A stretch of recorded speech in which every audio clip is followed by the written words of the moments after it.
আচ্ছা পেয়ারটা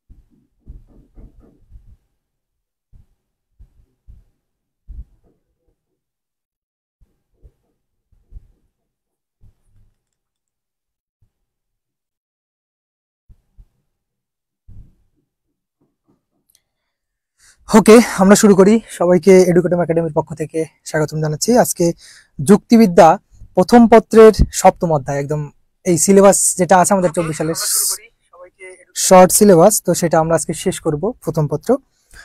তো আজকে আমরা যে বিষয়টা নিয়ে আলোচনা করব সেটা হচ্ছে আরোহ অনুমান এবং আরোহ অনুমানের ভিত্তি। ঠিক আছে, তো আমরা এতদিন যেগুলো আলোচনা করে আসছি, মেইনলি আমরা দেখেছি যে অবরোহ অনুমান, যেটা অ্যারিস্টটল শুরু করেছিলেন আলোচনা, এবং এই আরোহর যে আলোচনা, এই পুরো আলোচনাটা কিন্তু আমরা অ্যারিস্টটলের থেকেই পাই। ঠিক আছে, এখন এই আরোহ বিষয়টা কি সেটা আমি অল্প করে হলেও একটু আলোচনা করেছিলাম ইতিপূর্বে যখন আমি অবরোহ আলোচনা করেছিলাম। ঠিক একইভাবে আমি আজকে আলোচনা করব আরোহ অনুমান এবং আরোহ অনুমানের ভিত্তি, অর্থাৎ এই আরোহ অনুমানটাকে আমরা কিভাবে বুঝবো বা কিভাবে এটার প্রয়োগ লক্ষ্য করব সেটা আমরা একটু দেখার চেষ্টা করি।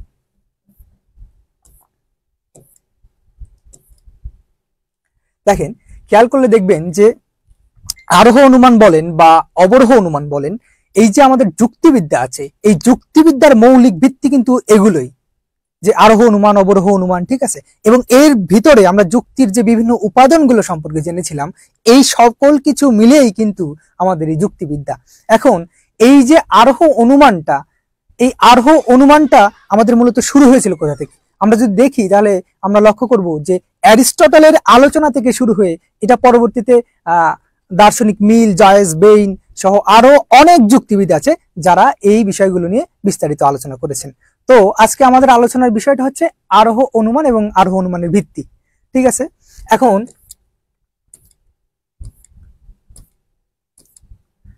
আমরা একটু এইটা বলি যে আরোহ অনুমানটাকে আমরা ইতিপূর্বে বলেছিলাম যে অবরোহ অনুমানে আমরা কি করি, অবরোহ অনুমানটায় আমরা একটা সার্বিক থেকে বিশেষে চলে আসি, কিন্তু এই আরোহ অনুমানটা যেহেতু তার বিপরীত বিষয় হিসেবে কাজ করে, তো সেই ক্ষেত্রে আমরা দেখতে পারি যে এই আরোহ অনুমানে কি করা হয়, বিশেষ বিশেষ আশ্রয় বাক্য থেকে একটা সার্বিক সিদ্ধান্ত গ্রহণ করা হয়। তো সেই ক্ষেত্রে আমরা যদি এটাকে আলোচনা করি তাহলে আমরা সেই ইতিহাস থেকে শুরু করতে পারি যে এই অ্যারিস্টটল যেটা আরোহ বা অবরোহ দুইটার আলোচনাই করে গেছেন, এবং পরবর্তীতে যুক্তিবিদ মিল, বেইন, কার্বেট্রিড এরা যারা আছে এরা সবাই কিন্তু এই যুক্তিবিদ্যার আরোহ এবং অবরোহ অনুমানের সবকিছু বিষয় নিয়ে আলোচনা করেছেন। এখন এই আরোহ অনুমানটা তাহলে আমরা বললাম যে আরোহ অনুমান কাকে বলে, সুতরাং আরোহ অনুমানের সংজ্ঞাটা সম্পর্কে জানতে হবে যে আরোহ অনুমানের সংজ্ঞাটা কেমন। তাহলে আমরা বলেছি যে বিশেষ বিশেষ কি থাকবে, আশ্রয় বাক্য থাকবে, এবং সেই বিশেষ বিশেষ আশ্রয় বাক্য থেকেই আমরা একটা সার্বিক সিদ্ধান্ত গ্রহণ করব, তখন সেটাকে বলবো আমরা আরোহ অনুমান। এখন এই আরোহ অনুমান হতে গেলে অনেকগুলো নিয়ম ফলো করতে হয়, এই নিয়মগুলো কি কি সেগুলো আমরা জানবো।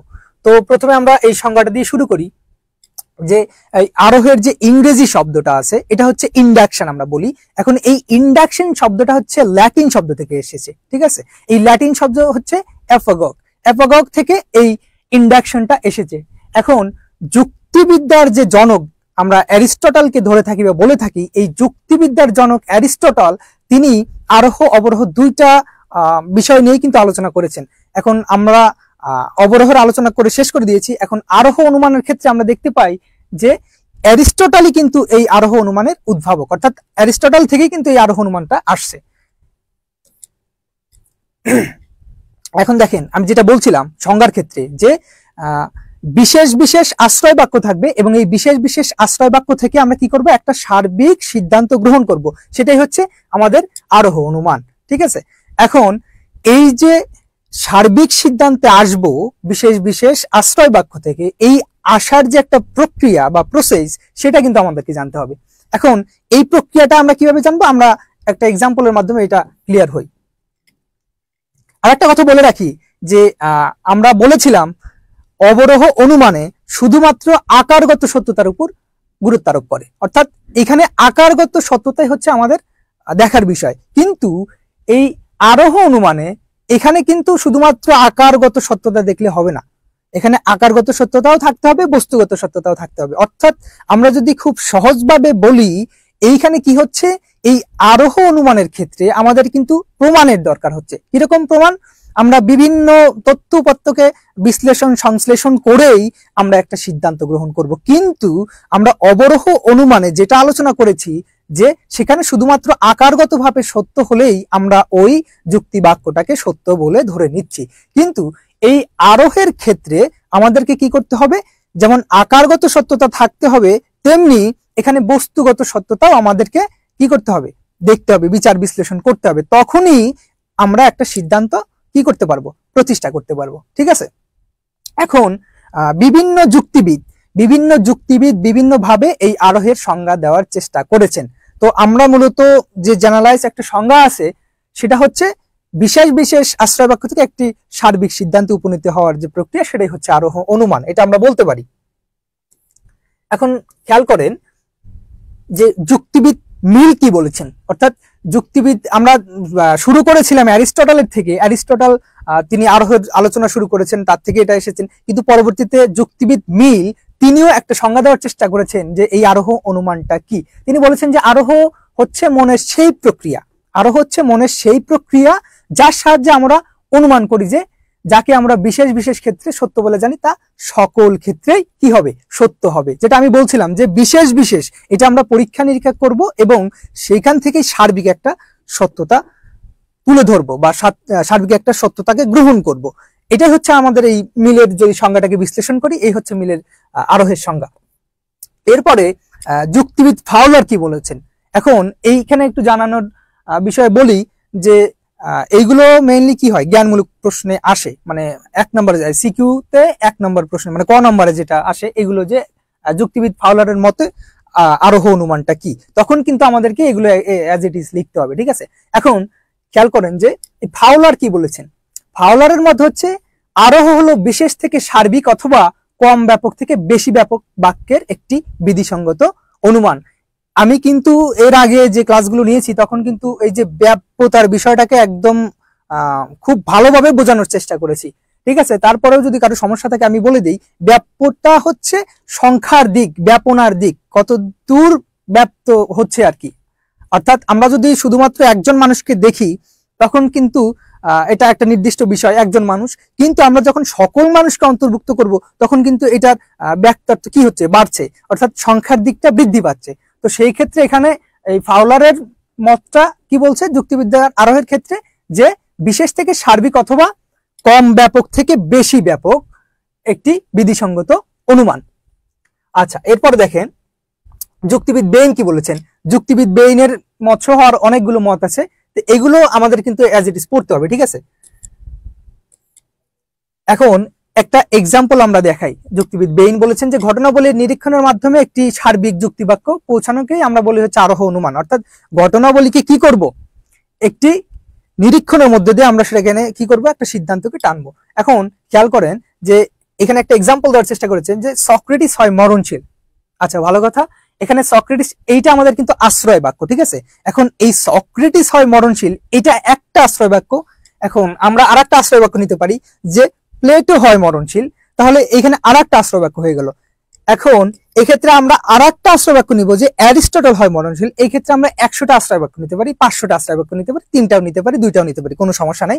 কিন্তু আমরা একের অধিক নিব। ঠিক আছে, একের অধিক নিব। তাহলে আমরা দেখলাম যে সক্রেটিস হয় মরণশীল, প্লেটো হয় মরণশীল, অ্যারিস্টটল হয় মরণশীল। তার মানে কি আমরা সবাইকেই দেখতেছি যে মরণশীল।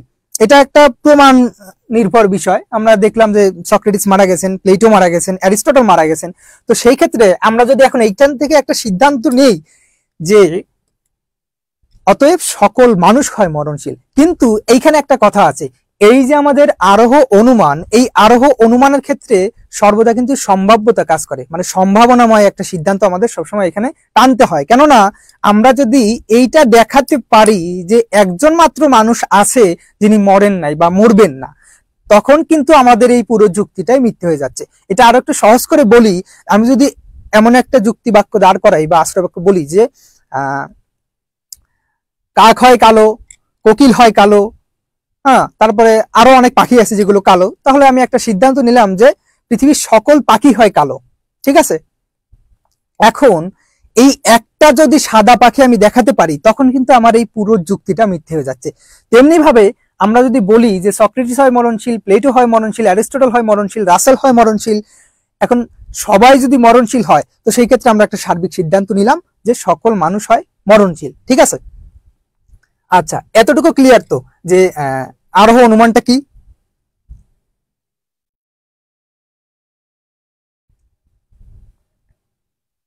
আচ্ছা, এতটুকু যদি ক্লিয়ার হয় তাহলে ক্লিয়ার লেখেন, আমি নেক্সট আলোচনায় যাই। হ্যাঁ, ক্লিয়ার লেখেন, তাহলে আমি পরের অংশে যাই।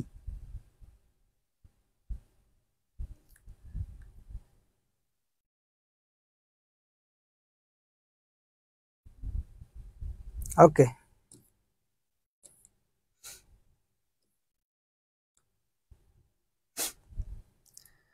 আচ্ছা দেখেন, এখন আমরা আরোহ অনুমানটা কি এটা আলোচনা করলাম। এখন আলোচনা করব হচ্ছে আরোহ অনুমান হতে গেলে এর কিছু বৈশিষ্ট্য দরকার আছে, ঠিক আছে। আরোহ অনুমানের কিছু বৈশিষ্ট্য আছে। এখন এই বৈশিষ্ট্যগুলো কি কি আমরা একটু জানার চেষ্টা করি। দেখেন, যদি খেয়াল করেন যে আরোহ অনুমানের সিদ্ধান্ত সর্বদা সার্বিক যুক্তি বাক্য হয়। আমি বলেছিলাম যে আশ্রয় বাক্য বিশেষ বিশেষ থাকবে, আর আমরা যে সিদ্ধান্তটা নিব সেটা হবে হচ্ছে সার্বিক। তো সেই ক্ষেত্রে আমরা বলবো যে, আমরা বলেছিলাম রাসেল হয় মরণশীল, তারপরে প্লেটো হয় মরণশীল, অ্যারিস্টটল হয় মরণশীল, সক্রেটিস হয় মরণশীল। এখন এই যে সবগুলো যে আশ্রয় বাক্য আছে, এগুলো কিন্তু বিশেষ বিশেষ আশ্রয় বাক্য, কিন্তু যখন আমরা সিদ্ধান্ত নিব তখন সেটা হচ্ছে কি সার্বিক, অর্থাৎ সকল বিষয়কে বোঝানো হচ্ছে, মানে সকল দার্শনিক বা সকল মানুষকে বোঝানো হচ্ছে যে সকল মানুষ হয় মরণশীল বা সকল দার্শনিক হয় মরণশীল। তখন কি হলো, আমাদের যে আশ্রয় বাক্যটা আছে সেই আশ্রয় বাক্যটা হচ্ছে কি সার্বিক, এবং সিদ্ধান্তটা হচ্ছে সরি আশ্রয় বাক্যটা হচ্ছে বিশেষ এবং সিদ্ধান্তটা হচ্ছে সার্বিক। তো এই এই বিষয়টাই কিন্তু আমাদের এই বৈশিষ্ট্যের বলা আছে, ঠিক আছে। এখন দেখেন, এই আরোহ অনুমানে সিদ্ধান্ত হিসেবে যে যুক্তি বাক্যটি স্থাপন করা হয় তা হলো একটি সার্বিক যুক্তি বাক্য, যেটা আমি বারবার বলতেছিলাম। এরপরে দেখেন, একটু খেয়াল করলে বুঝবেন যে এই যে আরোহ অনুমানের যে সিদ্ধান্তটা আসবে এটা হবে সংশ্লেষক। সংশ্লেষক মানে কি? সংশ্লেষক মানে কি এটা কিন্তু বুঝতে হবে। আমাদের কিন্তু দুইটা টার্ম থাকে, একটা হচ্ছে সংশ্লেষক আর একটা হচ্ছে বিশ্লেষক, ঠিক আছে। একটা হচ্ছে সংশ্লেষক আর একটা হচ্ছে বিশ্লেষক। তো সেই ক্ষেত্রে আমাদের এই যে সংশ্লেষক বিষয়টা যা আছে এটা কিন্তু বুঝতে হবে, আর একটা হচ্ছে বিশ্লেষক।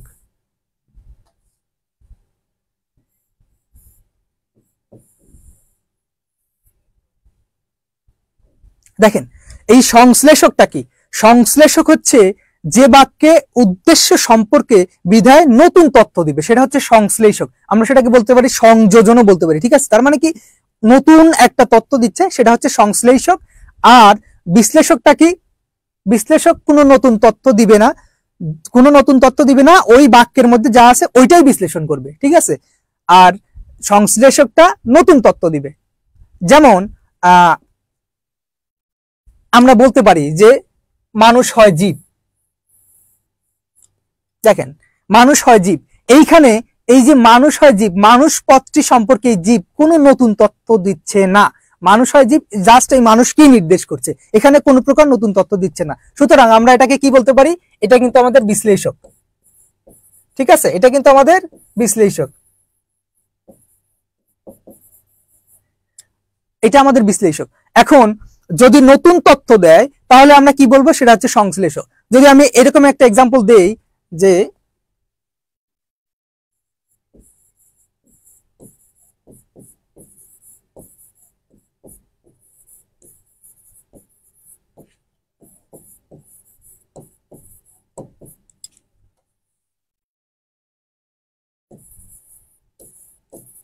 দেখেন, একটু খেয়াল করেন যে মানুষ হয় হাস্যপ্রিয় জীব।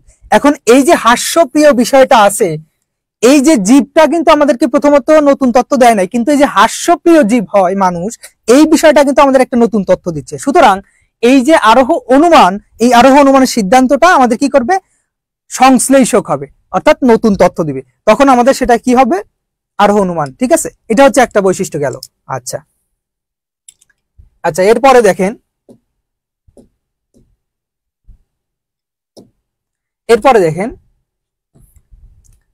আরোহ অনুমানের যে বাস্তব ঘটনার নিরীক্ষণ, সেটা হচ্ছে কি, বাস্তব নির্ভর। ঠিক আছে, এখন বাস্তবতার সাথে মিল থাকতে হবে। আমি শুধুমাত্র অবাস্তব একটা এক্সাম্পল দিয়ে দিলাম সেটা কিন্তু হবে না, এখানে বাস্তবতার সাথে মিল থাকতে হবে। যখন আমি বলবো যে কাক হয় কালো, এখন এই যে কালো হয় কাক বা কাক হয় কালো, এই কালো হওয়ার বিষয়টা কিন্তু বাস্তব। ঠিক আছে, আরো অন্যান্য কিছু কালো হতে পারে, কিন্তু কাক যে কালো এই বিষয়টা বাস্তব।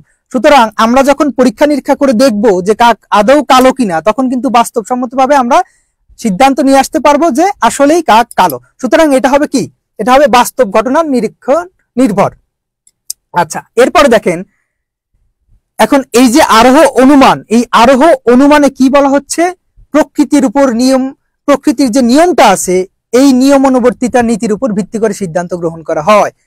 কিভাবে দেখেন, প্রকৃতির নিয়মটা কেমন, বললাম যে সকল মানুষ হয় মরণশীল, এটা হচ্ছে আমরা আরোহের একটা সিদ্ধান্ত নিলাম। ঠিক আছে, এখন মরণশীল যে হলো, এইটা কিন্তু প্রকৃতির একটা নিয়মের উপরে ভিত্তি করে কিন্তু মরণশীলতা এসেছে। ঠিক আছে, সেটা হোক গড বা যে পাওয়ারই বলেন সেখান থেকে আসুক বা তার নির্দেশে হোক, কিন্তু এটা কিন্তু আমরা ন্যাচারালি যেটাকে বলি যে এটা প্রকৃতির নীতি বা নিয়ম। ঠিক আছে, এখন এই যে আরোহের সিদ্ধান্তটা আসবে সেটা হচ্ছে প্রকৃতির নিয়মের উপর কি করবে, ডিপেন্ড করবে। এটা হচ্ছে আর একটা বৈশিষ্ট্য। আচ্ছা, এরপরে দেখেন, এখন আরেকটা বিষয় হচ্ছে যে এই যে আরোহ অনুমান, এটা কার্যকারণ নীতির উপর সিদ্ধান্ত নেওয়া হয়। ঠিক আছে, কার্যকারণ নীতির ভিত্তিতেই কিন্তু আমরা কোনো সিদ্ধান্ত গ্রহণ করব। কার্যকারণ নীতিটা কি আমি একটু বোঝানোর চেষ্টা করি। যেমন আমি বলতে পারি,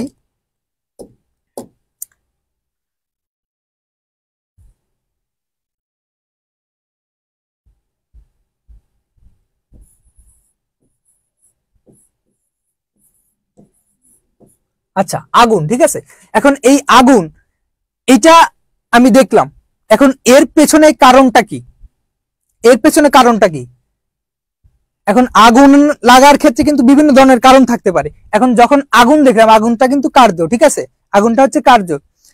এটা আর একটু সহজ করে বলি যে এই ধরেন আমি দেখলাম যে কোথাও ধোঁয়া উঠছে, এখন এই ধোঁয়া উঠছে জেনে আমি অনুমান করলাম যে এখানে আগুন লাগছে। ঠিক আছে, তো সেই ক্ষেত্রে যেটা প্রথমে আমরা দেখলাম, যে ধোঁয়া উঠছে, এটা হচ্ছে কি, এটা কি, এটা কিন্তু কারণ, ধোঁয়া উঠছে কারণ।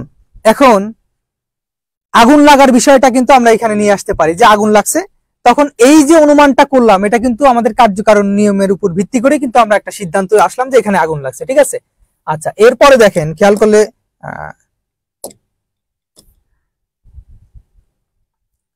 এই যে আরোহ অনুমানটা আছে, এইখানে জ্ঞাত সত্য থেকে অজ্ঞাত সত্যে উপনীত হওয়া যায়।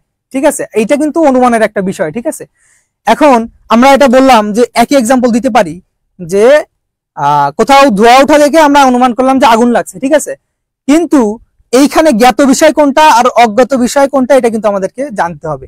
আমরা বললাম জ্ঞাত সত্য কি, ধোঁয়া উঠছে, এটা জানলাম যে জ্ঞাত সত্য ধোঁয়া উঠছে। এখন অজ্ঞাত সত্যে আমরা উপনীত হব কিভাবে, আমরা জানি যে কার্যকারণ নীতির উপর ভিত্তি করে, যে যেখানে ধোঁয়া হয় সেখানে আগুন থাকে, যেখানে আগুন থাকে সেখানে ধোঁয়া হয়, এটা কার্যকারণ নিয়মের একটা মধ্যেই পড়ে, তাই না? তো সেই ক্ষেত্রে আমি যখন বলবো যে জ্ঞাত সত্য হচ্ছে কি, ধোঁয়া ওঠা, এবং অজ্ঞাত সত্যে যখন যাব, অর্থাৎ ধোঁয়া উঠছে, তার মানে কি, অনুমান করব সেখানে আগুন লাগছে। সুতরাং এই যে যাওয়ার যে প্রক্রিয়া, এটা হচ্ছে আরোহ অনুমানের একটা বৈশিষ্ট্য।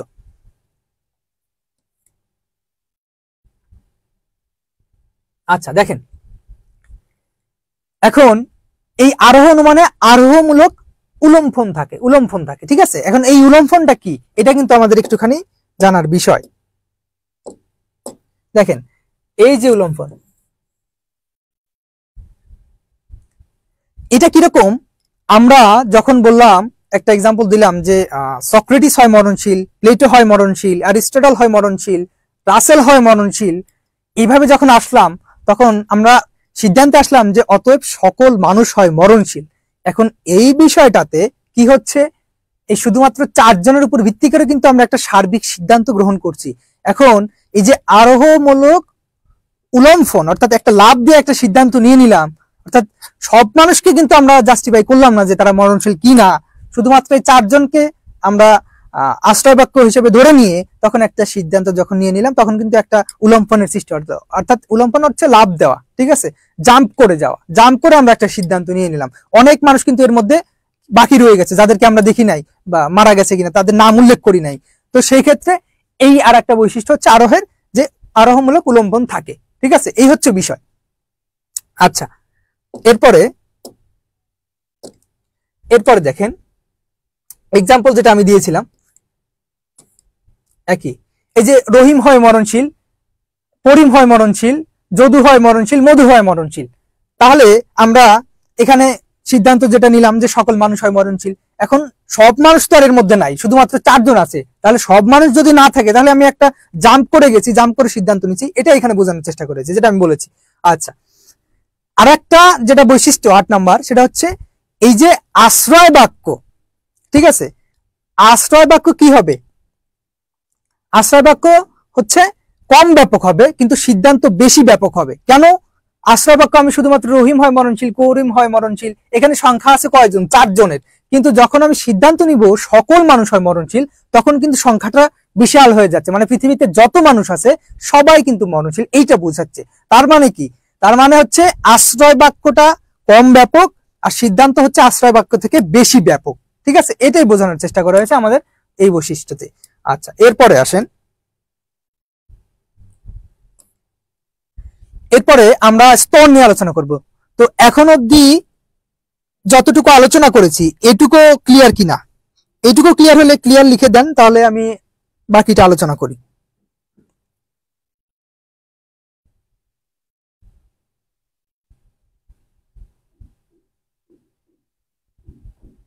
ক্লিয়ার লিখে দেন, তাহলে আমি বাকিটা আলোচনা শুরু করি আবার। ওকে, ক্লিয়ার, ঠিক আছে।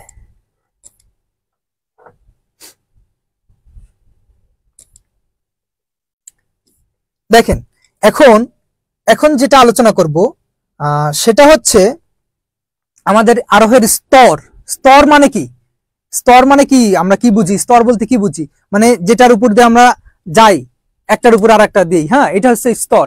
এখন এই যে আমাদের আরোহ যুক্তিবিদ্যা, আরোহ অনুমান, এই আরোহ অনুমানে আমরা বিভিন্ন স্তর অতিক্রম করার মধ্য দিয়ে কিন্তু একটা সিদ্ধান্ত গ্রহণ করি বা সিদ্ধান্ত প্রতিষ্ঠা করি। তো সেই ক্ষেত্রে আমাদের বিভিন্ন স্তর অতিক্রম করতে হয়। এখন এই যুক্তিবিদগণ এই স্তরগুলোকে 9টি ভাগে ভাগ করেছে, অর্থাৎ 9টি স্তরের কথা বলেছেন, ঠিক আছে। এখন আমরা জানি যে এই 9টি স্তর কি কি, হ্যাঁ, এগুলি আমরা জানার চেষ্টা করব। তাহলে দেখেন, প্রথমটা হচ্ছে কি, সংজ্ঞায়ন। এই যে সংজ্ঞায়ন বিষয়টা আছে, আমরা যখন দ্বিতীয় পত্র পড়ব তখন এই বিষয়গুলো আমাদের চলে আসবে। এখন প্রথম পত্রের শেষের দিকে এগুলো হালকা একটু আলোচনা আছে, কিন্তু যখন দ্বিতীয় পত্র পড়বো এটা বিস্তারিত আলোচনা আছে, সংজ্ঞায়ন, এটা নিয়ে একটা চ্যাপ্টারই আছে, এটা পরবর্তীতে ক্লাস হবে, এটা ক্লিয়ার করে দেবো। আচ্ছা, এরপর দেখেন 2 নম্বর স্তরটা কি, সেটা হচ্ছে নিরীক্ষণ। নিরীক্ষণটা কি, এটা তো জানেন, নিরীক্ষণ হচ্ছে কি, যে কোনো কিছু নিরীক্ষণ করা, আমি দেখলাম, ঠিক আছে, যে এটা আসলে সত্য কিনা, আদৌ সত্য কিনা। এরপরে আসছে হচ্ছে বিশ্লেষণ, বিশ্লেষণ করব, ঠিক আছে, যে এইটা মানে বিশ্লেষণ কি, বিশ্লেষণ অর্থ হচ্ছে ওই একটা নির্দিষ্ট বিষয় যেটাকে আমরা খন্ড খন্ড অংশে ভাগ করে সেটাকে কি করব, পর্যবেক্ষণ করব, সেটা হচ্ছে বিশ্লেষণ করা, অ্যানালাইসিস যেটাকে বলে ইংরেজিতে। আচ্ছা, এরপরে হচ্ছে ক্লাসিফিকেশন, অর্থাৎ শ্রেণীকরণ। আমরা একটা একটা শ্রেণীতে ভাগ করবো, এইটার মধ্যে পড়ছে বা এইটা এই শ্রেণীতে যাচ্ছে, তখন এটা ভাগ করা হচ্ছে শ্রেণীকরণ। এটাও কিন্তু আরোহর একটি স্তর, এর মাধ্যমে কিন্তু আমরা সিদ্ধান্ত নিয়ে আসি। এরপর দেখেন অপনয়ন। অপনয়ন কি, ইংরেজিতে যেটাকে বলা হচ্ছে ইলিমিনেশন। ইলিমিনেশন মানে কি, বাদ দেওয়া, ঠিক আছে। অপনয়ন এটা হচ্ছে বাদ দেওয়া। এখন এই বাদ দেওয়া কেন হয়? অনেক সময় দেখা যায় যখন আমরা যুক্তিবিদ্যা এই আরোহ অনুমান নিয়ে আলোচনা করছি বা কথা বলছি, এর মধ্যে অনেক অপ্রাসঙ্গিক কথাবার্তা চলে আসে। তো এই অপ্রাসঙ্গিক কথাবার্তাগুলোকে বাদ দেওয়াই হচ্ছে আমাদের অপনয়ন। এরপর দেখেন প্রকল্প প্রণয়ন। ঠিক আছে, প্রকল্প প্রণয়নটা কি? প্রকল্প প্রণয়ন হচ্ছে যে কোনো একটা কাজ আমি নিলাম বা কোনো একটা কথা বললাম, কোনো একটা যুক্তি আমি নিলাম, তখন এই যুক্তিটা যে আমি নিব, এই নেওয়াটাই হচ্ছে প্রণয়ন। বা আমি একটা বিষয়কে ধারণা করলাম, একটা অনুমান করলাম, এই অনুমানটাই হচ্ছে কি করছে? প্রকল্প প্রণয়ন। একটা হাইপোথিসিস আমি নিয়ে নিচ্ছি, আচ্ছা, অর্থাৎ একটা হাইপোথিসিসের কাঠামো দিচ্ছি, যেটাকে ইংরেজিতে বলে যে ফ্রেমিং অফ হাইপোথিসিস। ওকে, এরপরে দেখেন সার্বিকীকরণ। সার্বিকীকরণটা কোথায় আসছে? আমরা বলেছিলাম যে আরোহ অনুমানের আশ্রয় বাক্যগুলো কি হয়? বিশেষ বিশেষ হয়, আর সিদ্ধান্ত যেটা আসে সেটা হচ্ছে সার্বিক। সুতরাং এখানে সার্বিকীকরণ বিষয়টা চলে আসছে, এটাও একটা স্তর। এরপরে দেখেন যাচাইকরণ, ভেরিফিকেশন যেটাকে বলা হয়। এই যাচাইকরণটা কি? এখন সবগুলো স্তরের মধ্যে দিয়ে আমরা একটা সিদ্ধান্ত নিলাম, সিদ্ধান্ত নেওয়ার পরে সেটাকে যাচাই বাছাই করে দেখবো না যে সবগুলো মেনটেন করছে কিনা, সবগুলো মানছে কিনা, এটাও একটা স্তর। আমরা যাচাই করে দেখবো যে সবগুলো নিয়ম ঠিক রাখছে কিনা। ঠিক আছে, এরপরে দেখেন, এরপরে কিন্তু আমরা সিদ্ধান্ত প্রতিষ্ঠা করব যে আমাদের সবকিছু ঠিক আছে, সুতরাং আমরা এখন এইটা একটা সার্বিক সিদ্ধান্তে যেতে পারি বা সার্বিক সিদ্ধান্ত হিসেবে বর্ণনা করতে পারি, প্রকাশ করতে পারি। এটাই হচ্ছে আমাদের আরোহের স্তর। ঠিক আছে, এখন এই স্তর হচ্ছে 9টি। এই 9টি স্তরের মধ্যে আমরা সংজ্ঞায়ন, নিরীক্ষণ, এইগুলো হচ্ছে আমরা দ্বিতীয় পত্রে যখন আলোচনা করব তখন এগুলো চলে আসবে। আচ্ছা, তারপরেও এগুলো হচ্ছে শেষের দিকে, এগুলো অল্প করে আলোচনা করার চেষ্টা করব। এখন দেখেন এতক্ষণ আরোহ কি, তারপরে আরোহর স্তর, এইবার আলোচনা করব হচ্ছে আরোহের প্রকারভেদ। আরোহ কত প্রকার এটা আমাদের জানতে হবে। ঠিক আছে, দেখেন আরোহ মূলত কত প্রকার, এইটা নিয়ে যারা যুক্তিবিদ আছেন তাদের মধ্যে মতবিরোধ রয়েছে। অর্থাৎ কেউই একমত হতে পারেননি যে আরোহ যথাযথভাবে এই কয়েক প্রকার। কিন্তু অধিকতর গ্রহণযোগ্য যুক্তিবিদ মিল এবং মেইনলি মিল, ঠিক আছে, মেইনলি মিলই এটা আলোচনা করার চেষ্টা করেছেন যে এই আরোহ হচ্ছে 2 প্রকারের। কেউ কেউ 3 প্রকার, কেউ কেউ 4 প্রকার বলেছেন। কিন্তু আমরা মিলের আলোচনাটাকেই বেশি ধরি এই আরোহের আলোচনায়, কারণ হচ্ছে অ্যারিস্টটলের পরবর্তীতে যুক্তিবিদ্যার বিষয়টা বিস্তারিতভাবে আলোচনা করার চেষ্টা করেছেন, অর্থাৎ সুসংবদ্ধভাবে আলোচনার চেষ্টা করেছেন হচ্ছে মিল। যার কারণে মিলের সংজ্ঞাগুলো বা মিলের আলোচনা যেগুলো থাকে এগুলো আমরা একটু বেশি বেশি গ্রহণ করে থাকি। তাহলে আমরা দেখলাম যে মিল এই আরোহ অনুমানকে 2 ভাগে ভাগ করেছেন। ঠিক আছে, আচ্ছা, 2 ভাগে কি কি আমরা একটু দেখি। একটা হচ্ছে প্রকৃত আরোহ, অর্থাৎ ইন্ডাকশন প্রপার, অর্থাৎ প্রপার ইন্ডাকশন যেটাকে বলা হয়। ঠিক আছে, যে আরোহের প্রকৃত গুণ এবং প্রধান মৌলিক বৈশিষ্ট্য বর্তমান থাকে তাকে প্রকৃত আরোহ বলে। অর্থাৎ আরোহ হতে গেলে যে গুণাবলী প্রয়োজন সেগুলো তার মধ্যে থাকবে, নিহিত থাকবে, তখন সেটা প্রকৃত আরোহ হবে। ঠিক আছে, আর যে আরোহে লম্প থাকে তাকে প্রকৃত আরোহ বলে। অর্থাৎ লম্প আমি বলে দিছিলাম যে জাম্প করা, অর্থাৎ কয়েকটা বিশেষ আশ্রয় বাক্য থাকবে, সেখান থেকে আমি একটা সার্বিক সিদ্ধান্ত নিব, সবগুলো তো পরীক্ষা করা সম্ভব না। সুতরাং এটা একটা আরোহর বৈশিষ্ট্যের মধ্যে পেয়েছিলাম। তো এই যে লম্প, এই লম্পটা হচ্ছে কি এই প্রকৃত আরোহর মধ্যে পড়ে। ঠিক আছে, এখন এই প্রকৃত আরোহকে আবার 3 ভাগে ভাগ করা যায়। প্রকৃত আরোহকে আবার 3 ভাগে ভাগ করার চেষ্টা করেছেন। আমরা দেখি 3 ভাগটা কি কি। হ্যাঁ, দেখেন, একটা হচ্ছে বৈজ্ঞানিক আরোহ, যেখানে বিজ্ঞান সম্মত বিধি সংবদ্ধ ভাবে আলোচনা করা হয়, সেটা হচ্ছে বৈজ্ঞানিক আরোহ।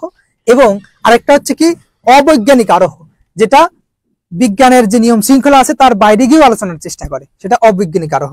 এরপরে দেখেন সাদৃশ্যমূলক আরোহ, অর্থাৎ প্রকৃতির সাথে অনেক কিছুই সাদৃশ্য, কিন্তু সেটা কিন্তু বৈজ্ঞানিক ভাবে ব্যাখ্যা দেওয়া যায় না, আবার অবৈজ্ঞানিক ভাবেও আপনি একটা ব্যাখ্যা দিলে সেটা কিন্তু গ্রহণযোগ্য হবে না সব ক্ষেত্রে। সুতরাং আমরা কি বলবো যে এই যে আমাদের প্রকৃত আরোহ, এটাকে মিল আবার 3 ভাগে ভাগ করেছেন, বৈজ্ঞানিক, অবৈজ্ঞানিক এবং সাদৃশ্যমূলক। এখন আমরা এটা নিয়ে আলোচনা করব।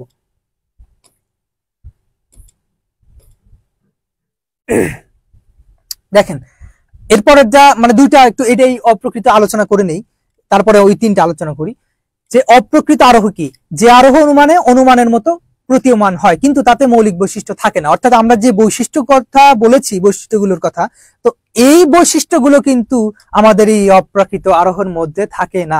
এগুলো অনুমানের মতো মনে হয় কিন্তু বৈশিষ্ট্যকে ফলো করে না, অনুসরণ করে না, যার কারণে এগুলো হচ্ছে অপ্রকৃত আরোহ। ঠিক আছে, অর্থাৎ আমরা যদি মিলের ভাষায় বলি যে যে আরোহে আরোহমূলক লম্ফ থাকে না সেটাই হচ্ছে অপ্রকৃত আরোহ, আর যেটার মধ্যে আরোহমূলক লম্ফ থাকে সেটা হচ্ছে প্রকৃত আরোহ। এই হচ্ছে আমাদের আরোহ, প্রকৃত আরোহ এবং অপ্রকৃত আরোহর বিষয়। আচ্ছা, একজন বলছে স্তর কি মুখস্থ করব?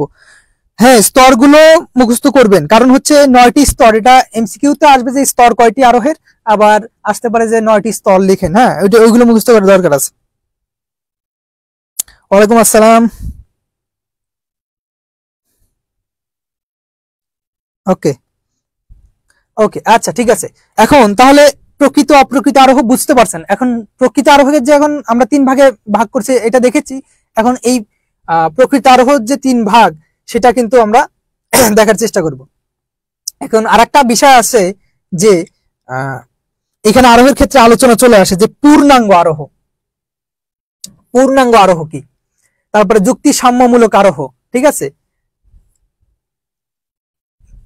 এই যে 3 ভাগ কিন্তু আবার এখানেও চলে আসে। ঠিক আছে, অর্থাৎ আমরা দেখলাম যে প্রকৃত আরোহে 3টা ভাগ আছে, অপ্রকৃত আরোহেও 3টা ভাগ আছে। সেটা কি, একটা হচ্ছে পূর্ণাঙ্গ আরোহ, আর একটা হচ্ছে যুক্তি সাম্যমূলক আরোহ, আর একটা হচ্ছে ঘটনা সংযোজন।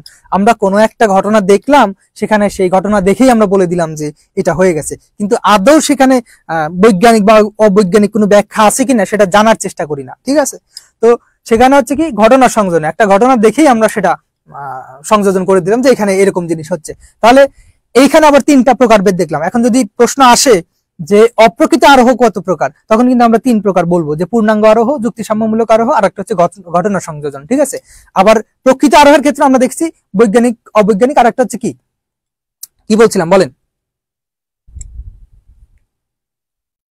বলেন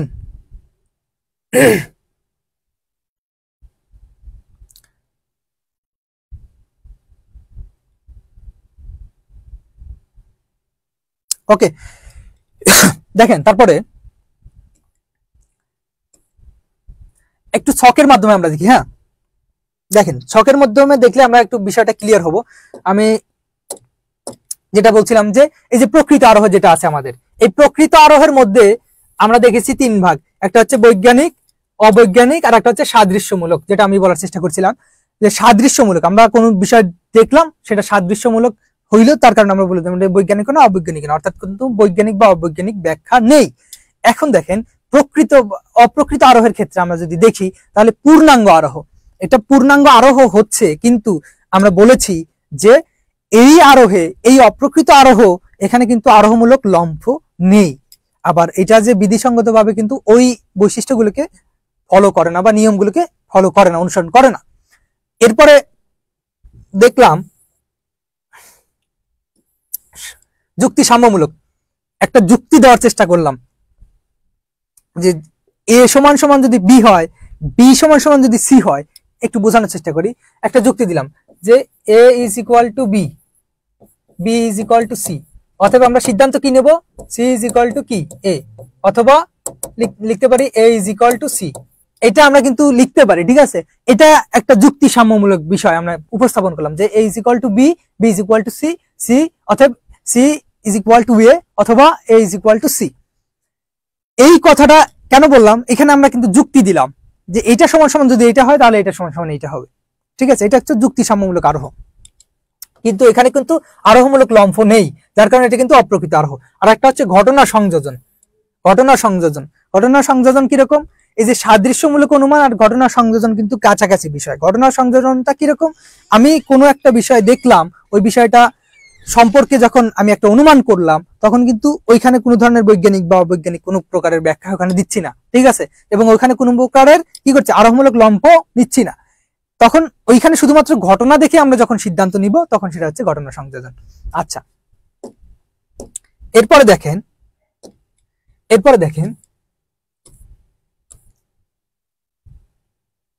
আমরা এত সময় যেটা আলোচনা করলাম সেটা হচ্ছে আরোহ এবং আরোহ প্রকারভেদ। ঠিক আছে, এখন দেখবো হচ্ছে আরোহের ভিত্তি। আরোহ কিসের উপর ভিত্তি করে? ঠিক আছে, আরোহ কোন বিষয়টার উপর ভিত্তি করে আলোচিত হয়? দেখেন, এখন ভিত্তি বলতে কি বোঝে? ভিত্তি বলতে কি বুঝি? ভিত্তি বলতে কি বুঝি আমরা? ভিত্তি বলতে কি বুঝি জানেন? ভিত্তিটা হচ্ছে সেটাই যেটা যার উপরে কোনো কিছু দাঁড়িয়ে থাকে। ধরেন আমি মাটির উপর দাঁড়িয়ে আছি, এখন মাটির উপর দাঁড়ানোর ক্ষেত্রে এই মাটিটা কিন্তু আমার বেস, ভিত্তি। ঠিক আছে, আবার কেউ কোনো গাড়ির উপরে আছে, তখন তার ভিত্তিটা কিন্তু এই গাড়িটা। ঠিক আছে, অর্থাৎ যার উপরে দাঁড়িয়ে থাকে বা যার উপরে অবস্থান করে সেটাই হচ্ছে ভিত্তি। ঠিক আছে, তো সেই ক্ষেত্রে এখন এই যে আরোহ অনুমান, এই আরোহ অনুমানে যে বিষয়গুলো প্রয়োজন বা যে মূলনীতিগুলো প্রয়োজন, যার উপর ভিত্তি করে আমরা কি করি, একটা সিদ্ধান্তে উপনীত হই, সেগুলো কিন্তু আমাদের আরোহের ভিত্তি। এখন আমরা একটু দেখার চেষ্টা করি যে এই আরোহের ভিত্তিগুলো কি কি কেমন। ঠিক আছে, এখন যুক্তিবিদ যারা আছেন তারা এই আরোহের ভিত্তিকে আবার দুই ভাগে ভাগ করেছেন। এগুলো কিন্তু আমাদের এই প্রকারভেদগুলো সম্পর্কে কিন্তু একটু ভালোভাবে জানতে হবে, কারণ কি, যে এগুলো সিকিউ হিসেবে আসবে, আবার জ্ঞানমূলক প্রশ্ন ক নম্বরে আসলো, আবার দেখা গেল যে এমসিকিউ হিসেবে কিন্তু চলে আসে। তো সেই ক্ষেত্রে দেখেন, খেয়াল করেন যে এই আরোহের ভিত্তিটা হচ্ছে দুই প্রকার, একটা হচ্ছে আকারগত ভিত্তি আর একটা হচ্ছে প্রকৃতির নিয়মানুবর্তিতা, যেটাকে আমরা বলে থাকি বস্তুগত ভিত্তি, যেটা অর্থাৎ প্রকৃতির মধ্যে যেটা হয়। এখন শুধুমাত্র আকারগত হলেই তো হবে না, তার একটা বস্তুগত বা প্রকৃতির মধ্যে যেটা হয় সেই বাস্তবসম্মত বিষয় থাকতে হবে। তো সেই ক্ষেত্রে আমরা দেখলাম কি, এখানে দুইটা দুইটা দুইটা বিষয়, সেটা হচ্ছে কি, ভিত্তি হচ্ছে কি দুইটা, আরোহের ভিত্তি দুইটা, একটা হচ্ছে আকারগত ভিত্তি আর একটা হচ্ছে বস্তুগত ভিত্তি।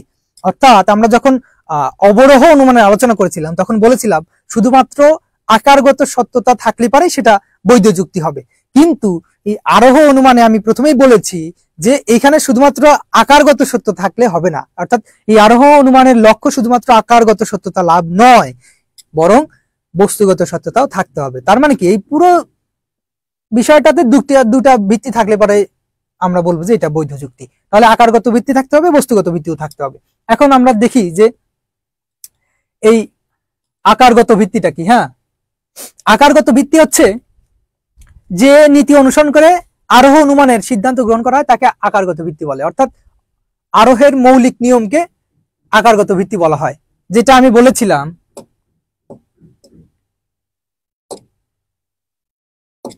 যে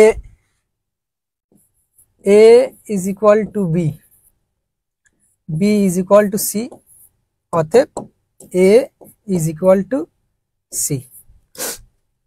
দেখেন, এই যে বিষয়টা লিখলাম এটা কিন্তু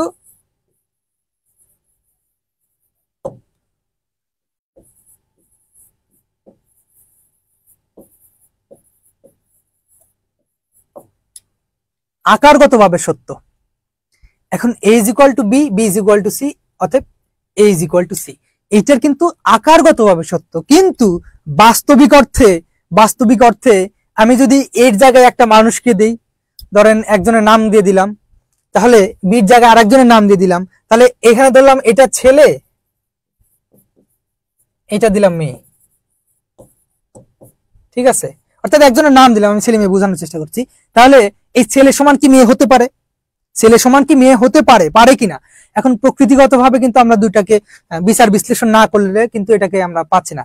অর্থাৎ যদি বস্তুগত ভিত্তি দিকটাকে এখানে প্রয়োগ করি, তাহলে বস্তুগতভাবে কিন্তু ফিজিক্যালি কিন্তু একটা ছেলে মেয়ে সেম না। ঠিক আছে, এখানে পরিবর্তন আছে। সুতরাং এখন এই যে পরিবর্তনটা, এটা শুধুমাত্র এই আকারগত ক্ষেত্রে কিন্তু আমরা এখানে এটাকে ধরছি না, কিন্তু যখন আরোহের ক্ষেত্রে যাব তখন বস্তুগত ভিত্তিটাকে যখন আমরা ক্যাপচার করব বা ফলো করব, তখন আমাদের কিন্তু এই বিষয়গুলো চলে আসবে। সুতরাং এই আকারগত ভিত্তিতে শুধুমাত্র এটা যুক্তি হলেই হলো, এটা শুধুমাত্র যুক্তি হলেই হলো। ঠিক আছে, যুক্তি হলেই হলো যে এটা আকারগতভাবে সত্য, কিন্তু বস্তুগতভাবে সত্য কিনা সেটার জন্য আমাদের যাচাই বাছাই করতে হবে। আচ্ছা, এরপরে দেখেন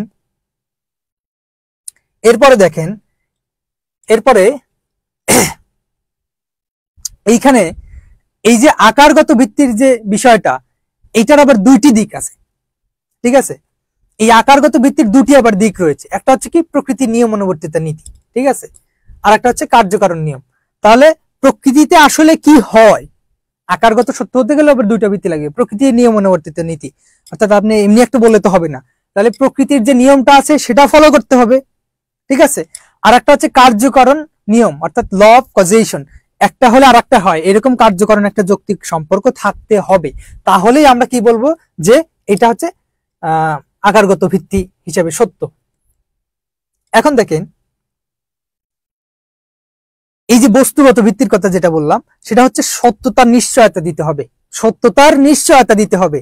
যেমন আমি যদি বলি যে সকল কাক হয় কালো, সকল কাক হয় কালো, এই যে আমি একটা অনুমান করলাম, তাহলে এইটার কিন্তু কি করতে হবে, বস্তুগত সত্যতা নিশ্চয়তা দিব যে পৃথিবীতে এমন কোনো কাক নেই যেটা সাদা, তাহলে আমি এটা নিশ্চয়তা দিচ্ছি, তার মানে কি এটা কিন্তু একটা প্রকৃতির নিয়মের সাথে কিন্তু মিলে যাচ্ছে। আবার এই যে আরোহ অনুমানের প্রধান লক্ষ্য হচ্ছে বস্তুগত সত্যতা অর্জন করা, এটা আমরা বলি, কেন বলি, কারণ শুধুমাত্র এই আকারগত সত্যতা আছে, বাস্তবে তার কোনো অস্তিত্ব নাই, তাহলে কিন্তু আমরা সেটাকে আরোহের মূল লক্ষ্য হিসেবে ধরতে পারি না। এইটা কি বোঝা গেছে, এটা বোঝা গেছে কিনা, এইটা বোঝা গেছে কিনা বলেন, এই আকারগত ভিত্তি বা বস্তুগত ভিত্তি বুঝতে পারছেন কিনা, যদি বুঝেন তাহলে লিখেন, ক্লিয়ার লিখেন, ইয়েস লিখতে পারেন, বুঝতে পারলে ইয়েস লিখতে পারেন, আকারগত বা বস্তুগত ভিত্তি বিষয়টা বুঝতে পারলে ইয়েস লেখেন।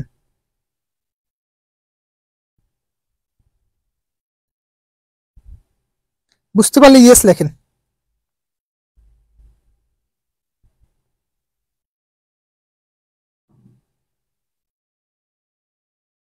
ওকে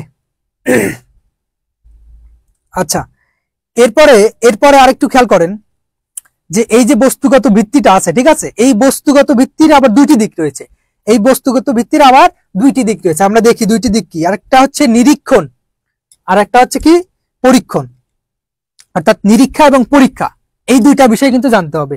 এই যে বস্তুগত ভিত্তি আসলে সঠিক কিনা এটা কিন্তু আমরা বলি পরীক্ষা নিরীক্ষা করে দেখতে হবে। পরীক্ষা নিরীক্ষা মানে কি, পরীক্ষা নিরীক্ষা মানে হচ্ছে কি, আমি বলে দেই যে নিরীক্ষণটা কি আর পরীক্ষণটা কি। এখন ধরেন আপনি, এটা বলছি না অসুস্থ হয়ে গেছেন, বাট অসুস্থ আমি এক্সাম্পল দিচ্ছি যে একজন অসুস্থ, ঠিক আছে, এখন অসুস্থ হয়ে গেলে পারে যখন সে ডাক্তারের কাছে যাবে, ডাক্তার কিন্তু তাকে কিছু টেস্ট দিবে, ঠিক আছে, তাকে কিছু টেস্ট দিবে, এখন ওই টেস্টটা হচ্ছে পরীক্ষণ, ঠিক আছে, এক্সপেরিমেন্ট করে দেখলো যে পরীক্ষণ। এখন টেস্ট দেখার পরে তখন ওই রোগীটাকে কিন্তু সে আবার সুন্দর করে অবজার্ভ করবে, দেখবে যে আসলে এই টেস্টের সাথে তার সমস্যার বিষয়টাকে মিল পায় কিনা, তখন সেটা হবে নিরীক্ষণ। তার মানে কি এই বস্তুগত ভিত্তির আবার দুইটা দিক আছে, একটা হচ্ছে নিরীক্ষণ আর একটা হচ্ছে পরীক্ষণ, এই হলো বিষয়। দেখেন আর একটা যেটা বিষয়, এই যে প্রকৃতির নিয়ম অনুবর্তিতা নীতি, প্রকৃতির নিয়ম অনুবর্তিতার নীতি, এই নীতিটা কিন্তু মানুষের বিশ্বাসের উপর নির্ভরশীল। এখন এই বিশ্বাসকে বাদ দিয়ে আমরা কি করতে পারি না, আরোহ অনুমানকে সম্ভব বলে ধরে নিতে পারি না। এখন এতটুকু যে আলোচনা করলাম, আরোহ অনুমান কি, আরোহ অনুমানের প্রকারভেদ, তারপরে আরোহ অনুমানের মধ্যে আমরা দেখলাম যে কি আরোহ অনুমানের ভিত্তি এবং স্তরও আলোচনা করেছি। এখন দেখেন এই যে কূটাভাস, প্যারাডক্স যেটাকে বলে কূটাভাস, মানে কি সমস্যা আছে, কিছু কিছু সমস্যা আছে, সমস্যাগুলো কি কি এইগুলো একটু জানার চেষ্টা করি। দেখেন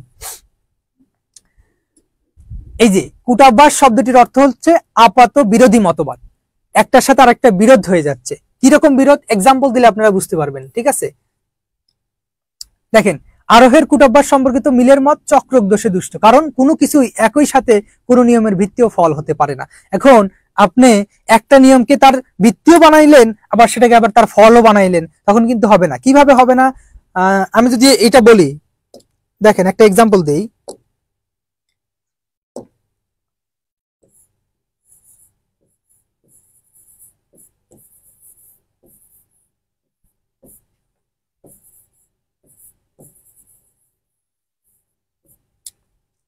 লিখলাম গাছ হয় বৃক্ষ। এটা চক্র দোষে দুষ্ট। কিভাবে ঘুরে ফিরে মিনিং তো একটাই আসতেছে, আপনি ভিত্তিটা দাঁড় করাইছেন ঠিক আছে ভালো কথা, কিন্তু গাছ হয় বৃক্ষ এটা চক্র দোষে দুষ্ট হয়ে গেল না? তার মানে কি এই বৃক্ষর অর্থই তো গাছ, আবার এই গাছের অর্থই তো বৃক্ষ, একই জিনিস। যদি আর একটা এক্সাম্পল দেই, মানুষ হয় মানব, মানুষ হয় মানব।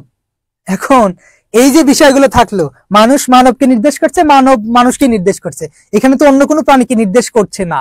সুতরাং এই যে মানুষটা আছে এটা মানবের অর্থটাকেই ধারণ করছে, আবার মানবটা মানুষের অর্থকেই ধারণ করছে।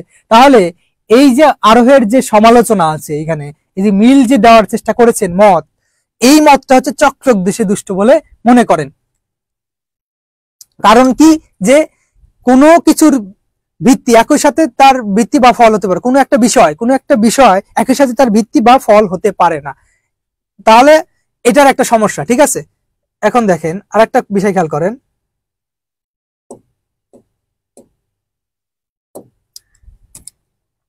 আরোহের কুটব্যাস সম্পর্কিত মিলের মত মেনে নিলে অবৈজ্ঞানিক অবরোহের সিদ্ধান্ত বৈজ্ঞানিক আরোহের ভিত্তি হিসেবে কাজ করে।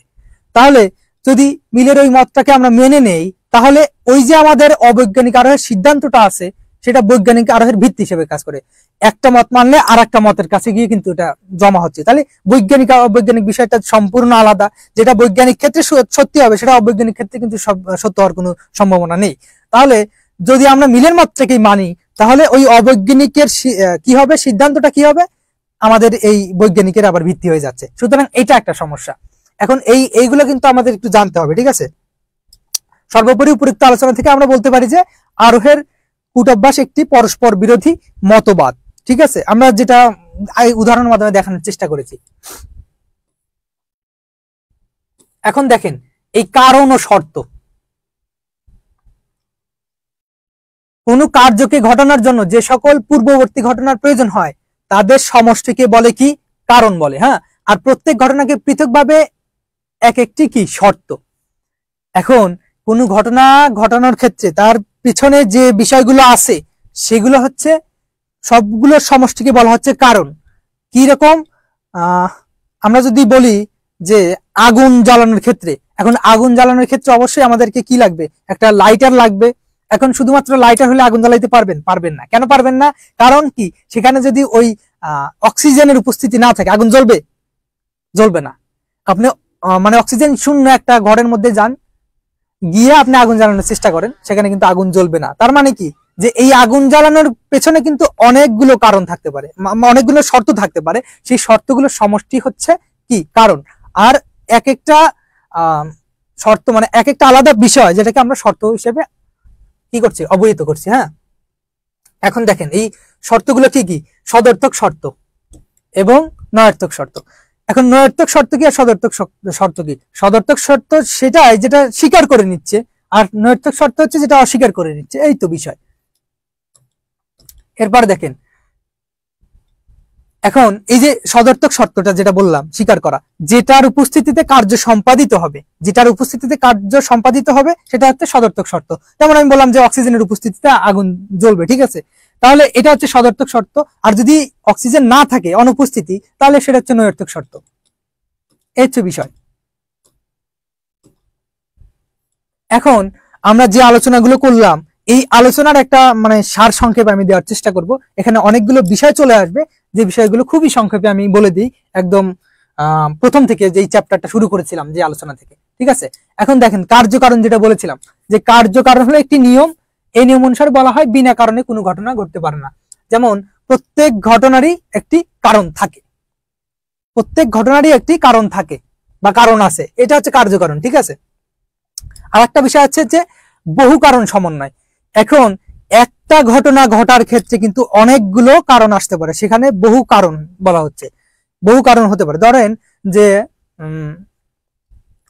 একজন মানুষ মারা গেছে, ঠিক আছে, একটা বন্ধ ঘরের মধ্যে মারা গেছে, তখন ওই মানুষটা মেঝেতে পড়েছিল, ফ্লোরে। এখন এই পড়ে থাকার পেছনে আমরা কারণটা কি ধরবো, যে লোকটা যে মারা গেল, মানুষটা মারা গেল, এখানে কারণগুলো কি কি? প্রথমত আমরা অনুমান করতে পারি যে হয়তো সে বিষ পান করে মারা গেছে, অথবা সে কি বলা যায়, ছুরি দ্বারা আঘাত করে মারা গেছে, অথবা কেউ তাকে মেরে রেখে গেছে। এখন এই যে মারা যাওয়ার ক্ষেত্রে এইখানে কিন্তু অনেকগুলো কারণ দাঁড় করাতে পারি, ঠিক আছে। আবার বলতে পারি যে স্ট্রোক করে মারা গেছে বা অন্য কোনো কারণ থাকতে পারে। তাহলে এই যে বহু কারণ, ঠিক আছে, এই বহু কারণগুলো একত্রিত করে আমরা দেখলাম যে মানুষটা মারা গেছে। এটা হচ্ছে সমন্বয় করলাম যে মানুষটা মারা গেছে, ঠিক আছে। মারা গেল কেন? কারণ হচ্ছে তার হৃদযন্ত্র বন্ধ হয়ে গেছে, তার হার্ট অফ হয়ে গেছে, যার কারণে সে মারা গেছে। এটা কিন্তু কারণের সমন্বয় করলাম। এখন তাকে গলায় স্ট্যাব করুক, অথবা সে বিষ পান করুক, অথবা যাই করুক, তার হার্ট কিন্তু অফ না হইলে পারে সে কিন্তু মারা যাবে না। হার্ট বন্ধ হয়ে গেছে মানে সে মারা গেছে, ঠিক আছে। এটা হচ্ছে বহু কারণের সমন্বয়। আচ্ছা, এরপরে দেখেন কার্য সংমিশ্রণ। এখন যখন একাধিক কারণ আলাদা আলাদা কোনো কার্য উৎপন্ন না করে একটি কারণ উৎপন্ন করবে, তখন তাকে কার্যের সংমিশ্রণ বলা হবে, ঠিক আছে। এরপর দেখেন উলম্ফন, যেটা বলছিলাম যে জ্ঞাত বিষয় থেকে অজ্ঞাত বিষয়ে যাওয়ার যে উলম্ফন, তাকে উলম্ফনের অর্থ হচ্ছে লাভ, জাম্প করা। আমি একটা জ্ঞাত বিষয়ে থাকলাম, জ্ঞাত বিষয় থেকে অজ্ঞাত বিষয়ে যাব, সেটা হচ্ছে উলম্ফন বা লাভ, ঠিক আছে। এরপরে দেখেন অপনয়ন। আমি বলেছিলাম অপনয়নটা কি? অপনয়ন হচ্ছে আমরা যখন কোনো অপ্রয়োজনীয় বিষয়টাকে এই যুক্তির মধ্যে থেকে বাদ দিয়ে দিব, তখন অপনয়ন অর্থাৎ অপসরণ, এটা আমরা বলতে পারি, তখন সেটা হচ্ছে অপনয়ন। এরপরে আছে হচ্ছে প্রকল্প। প্রকল্প কি বলেছিলাম? যে একটা ধারণা গঠন করব, একটা ধারণা নিলাম বা একটা ধারণাকে গঠন করব, তখনই সেটা হচ্ছে আমাদের প্রকল্প। প্রকল্প মানে একটা কাজ নেওয়া। কাজটা কি? আমাদের কোনো যুক্তিকে নিয়ে আসা, অর্থাৎ একটা অনুমান করা, সেটা হচ্ছে কাজ। সুতরাং এটা হচ্ছে প্রকল্প। আচ্ছা, পরীক্ষণ। আমি তো বলেছি পরীক্ষণটা কি, পরীক্ষণ নিরীক্ষণ, এটা নিয়ে আর কি বলবো। আচ্ছা, এখন বহু কারণবাদ, এটা বলেছি তাই না। এখন দেখেন একটা ইয়া আছে, একটা শব্দ আছে এখানে, অ্যানোফিলিস।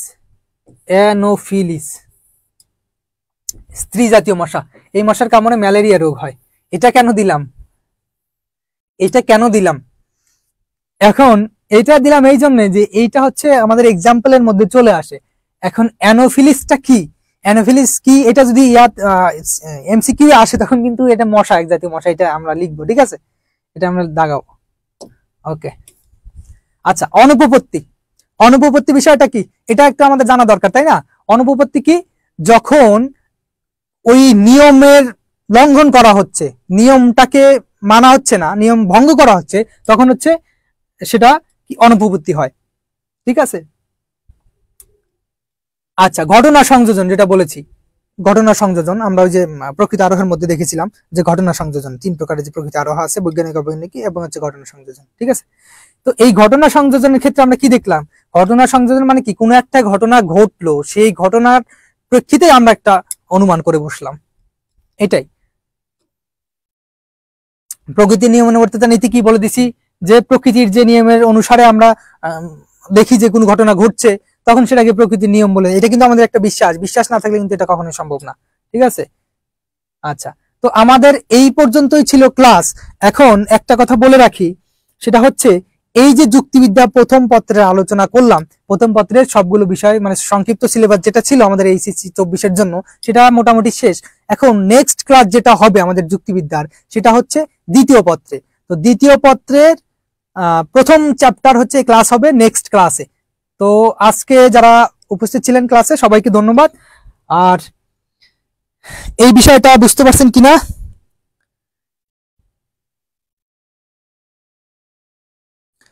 ওকে, আচ্ছা, তাহলে সবাইকে অনেক অনেক ধন্যবাদ। আজকে আমি ক্লাস এখানেই শেষ করছি। সবাইকে অনেক ধন্যবাদ।